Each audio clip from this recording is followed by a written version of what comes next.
Өзге де жаңалықтар.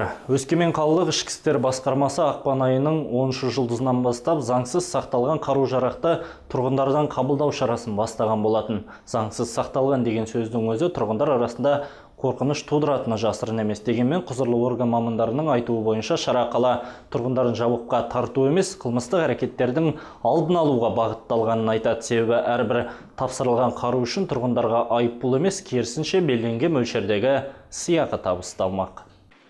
Заңсыз сақталған қару-жарақтарды тапсыру. Бұл сөзді естіген әрбір азаматта заң алдында жауап берем бе деген қорқыныш туатыны жасырын емес. Дегенмен басталған шараның мақсаты тұрғындарды қандай да бір жауаптылыққа тартуға бағытталмаған.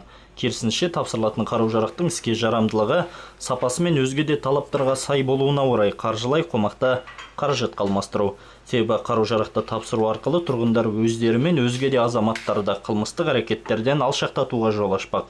Ал бұл бастама республикамыз бойынша 2008 жылы бастап алып, біздің қаламызда да өз жемісін беруде дейді мамандар. Заңсыз сақталған қаруды өткізген бір жағынан қорқатын онда тұрған түкті жоқ. Ол заңды түрде Ішкі істер министрінің 266 бұйрығына сәйкес 25 март 2015 жылы шыққан бұйрық сол қайталанып отыр биыл тағы да. Үкіметінің жарғысына сәйкес әр азамат, тапсырған азамат жауапқа тартылмайды.